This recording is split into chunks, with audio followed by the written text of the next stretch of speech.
Nous sommes le 3e dimanche de l'Avent. Les 3 bougies de notre couronne de l'Avent nous rappellent cela. La 3e bougie allumée représente la joie. Ce dimanche, ce 3e dimanche de l'Avent représente la joie. Est-ce que nous sommes joyeux aujourd'hui? Moi, personnellement, oui, vous, je ne sais pas. Mais vous sortirez de là, vous serez joyeux.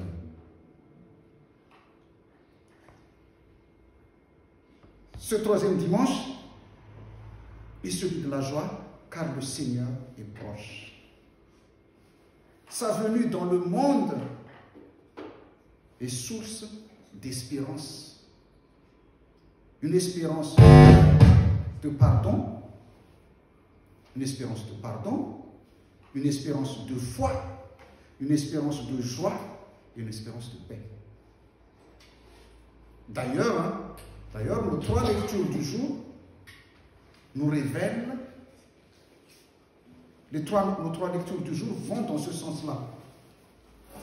La première lecture d'Ésaïe nous révèle les merveilles du salut à venir. L'épître de Jacques nous parle du retour glorieux du Seigneur. Et notre évangile du jour nous confirme la bonne nouvelle, à savoir Jésus est le Messie attendu. Jésus est le Messie attendu. Il est la réalisation des prophéties. Voyons un peu cela dans le détail. Vous savez, ratniana zany vaky teny, voalahatra amin'ny filazantsarany Matthieu. Zay nivakitsika teo ohatra, filazantsarany Matthieu, dia hita fa mizara roa io filazantsarany Matthieu io. L'épisode de notre évangile du jour se divise en 2 scènes. La première, c'est la question de Jean-Baptiste et la réponse de Jésus aux envoyés de Jean. C'est le verset 2 à 6. Et après, la deuxième partie, c'est la mise au point sur la personne de Jean ou témoignage de Jésus sur Jean-Baptiste. Versets 7 à 11. Mais c'est de cette première partie qui met en scène un dialogue à distance par émissaire interposé entre Jean et Jésus que nous allons tirer notre enseignement du jour. Mais avant cela, revenons un peu dans le contexte. Ici, après avoir envoyé les 12 disciples en mission temporaire, Jésus partit pour enseigner et prêcher la bonne nouvelle dans les villes de la Galilée où ses disciples avaient vécu jusqu'alors.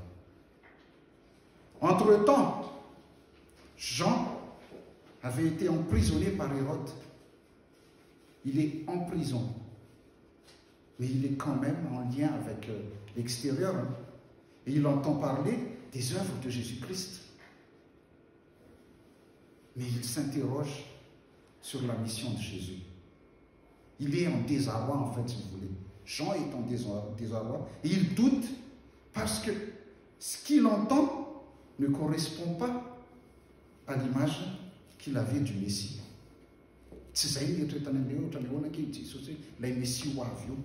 En fait, chers frères et sœurs, ce qu'il faut voir, c'est que comme de nombreux serviteurs de Dieu, comme nous, ça, et nous, Jean a lui aussi connu un passage à vide. Comme souvent, lorsque nous ne voyons pas arriver ce que nous attendons, l'inquiétude s'installe. Jean lui-même, Jean le précurseur du Christ, celui qui avait baptisé Jésus, exprime des doutes. Et il lui pose la question: es-tu celui qui doit venir ou devons-nous en entendre un autre?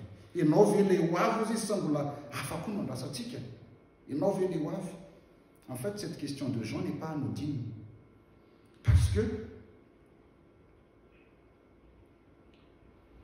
elle renvoie au psaume 118, verset 26, qui désigne le Messie comme celui qui vient au nom du Seigneur. En fait, Jean doute à ce moment-là. Est-ce que Jésus est vraiment le Messie qu'il a annoncé? En fait, l'image messianique de Jean est celle d'un libérateur politique, un guerrier redoutable à l'image de David. Il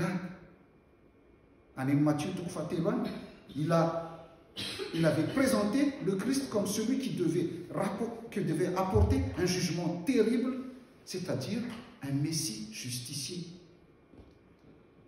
Mais la tournure des événements avait de quoi le perturber. Lui, Jean, en fait, se retrouve en prison et le Christ se retrouve dans un ministère de guérison et non de jugement. En fait, il y a une sorte d'inadéquation entre l'activité de Jésus et le rôle de juge eschatologique que Jean projetait sur celui qui vient au nom du Seigneur.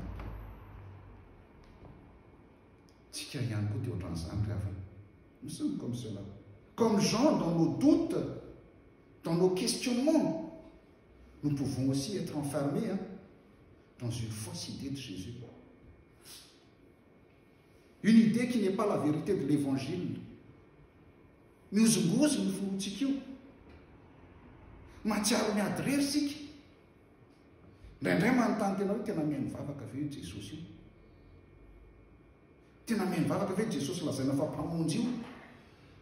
des fois. Et souvent même, on va dire, nous avons l'impression que Dieu reste muet et silencieux à notre prière.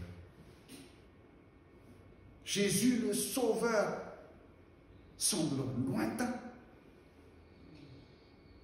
En fait, notre esprit reste obsédé par le souci d'une satisfaction immédiate. Voilà. Notre esprit reste obsédé par le souci d'une satisfaction immédiate. Du coup, notre vision du Christ Sauveur est troublée. À l'image de Jean, le peuple d'Israël aussi n'a pas reconnu le Christ comme Messie. Parce qu'ils attendaient un Messie qui va régler leurs problèmes du moment. Ils attendaient un Messie roi et guerrier qui va les délivrer du joug des Romains. Et non un Messie qui annonce la bonne nouvelle aux pauvres, qui va guérir les aveugles et les lépreux. Moi, ce que je trouve magnifique ici, c'est que dans sa réponse, en fait, Jésus ne s'est pas contenté de répondre par un oui ou un non. Il ne s'est pas contenté. Comme il renvoie en fait Jean aux Saintes Écritures. En quelque sorte, Jésus dit à Jean, lis les Saintes Écritures et vérifie par toi-même. C'est un peu cela, en fait, ce qu'il dit. Comme il a l'habitude de le faire, Jésus profite de la question pour faire réfléchir celui qui la pose.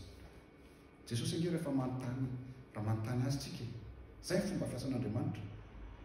Indray izy manome valiny tonga dia oui, indray non. Mais des fois il te dit aussi vérifie par toi-même. Je t'ai déjà répondu.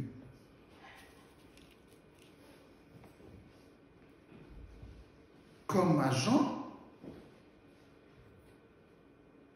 Jésus nous demande à nous aussi quelle est notre vision du Christ. Il n'a marre le monde, c'est que c'est Christi. Izany arina ny antony mahatongavany tetỳ an-tany. Jereo tsara ny valiteny meny Jesosy an'ireo mpianatra nirahany John tany aminy teto hoe. En fait, il répond en rappelant à Jean qu'il opérait les miracles que devait accomplir le Messie. Il répond indirectement qu'il est celui qui devait venir, en invoquant pour preuve ses œuvres qui renvoient aux prophéties de l'Ancien Testament. La guérison des aveugles, des sourds et des boiteux évoque le texte d'Isaïe 35, versets 5 et 6, que nous avons lu tout à l'heure. La purification des lépreux rappelle le miracle d'Élisée lors de la guérison de Naaman. Et les résurrections renvoient au prophète Élie et Élisée, où aussi Nous avons déjà prêché cela ici, au récit de la veuve de Sarepta. Et enfin, la mention, la bonne nouvelle est annoncée aux pauvres. L'Himalaya de Turina Flazanza montre que Jésus est le personnage loin du Saint-Esprit. Le Messie présenté en Ésaïe 61:1. Jésus n'est pas un Messie vengeur. Jésus est venu pour ouvrir un royaume qui soulage les détresses, les souffrances et les infirmités. Il est venu apporter un royaume où rayonne la tendresse et la paix. Les chrétiens, la satire, Christi, ils tournent à Famdiena, ils tournent à Fanastana, ils tournent à Fiatanana, ils tournent à Fiavana, ou Antique, non, tout le monde a Jésus Christi, t'es tient plein.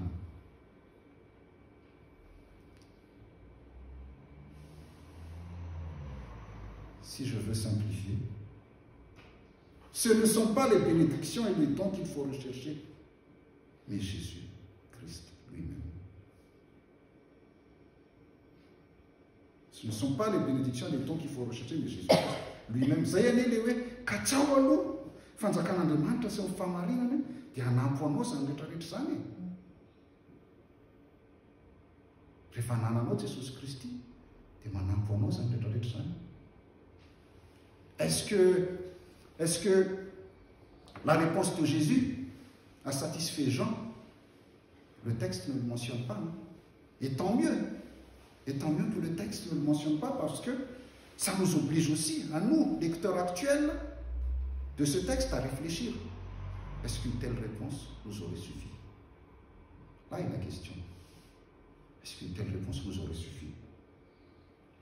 Jésus a prononcé la béatitude, heureux celui pour qui je ne suis pas une occasion de chute.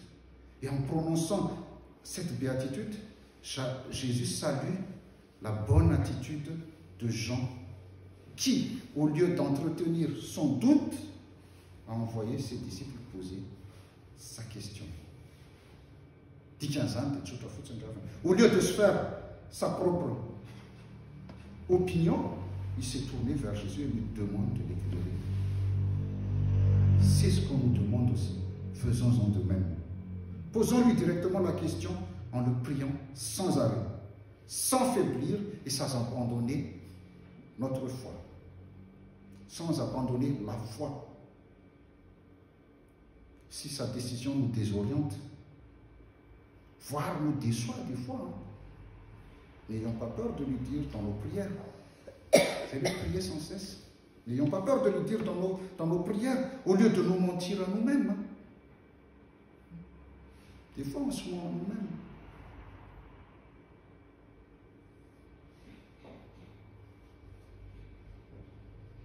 Demandons-lui de nous éclairer tout simplement. C'est le Tchavela que nous disons. Tchavela que nous m'en pas qu'on valne. Je te poserai la question, je prierai sans cesse. Tchavela que nous disons. Que sa parole ouvre nos yeux, nos oreilles et nos cœurs.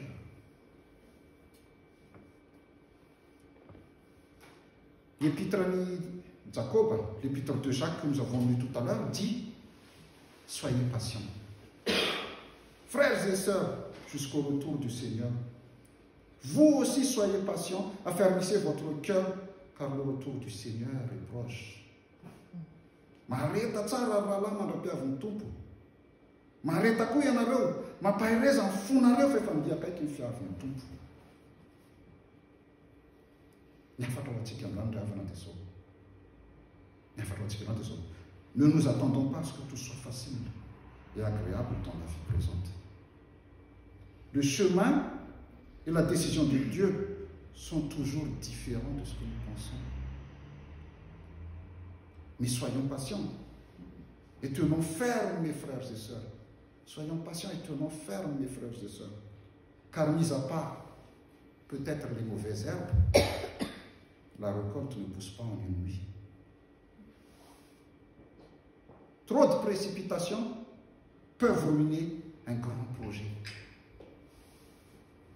Trop de pluie peut faire pourrir la récolte. trop de soleil peut la brûler aussi. Soyons patients. Et en attendant, c'est le message de joie pour nous aussi, en attendant, si nous ne voyons pas de miracle dans notre vie, devenons-en un, nous-mêmes, pour ceux qui nous entourent. Si nous ne voyons pas de miracle dans notre vie, devenons-en un, nous-mêmes, pour ceux qui nous entourent. C'est une mission antique.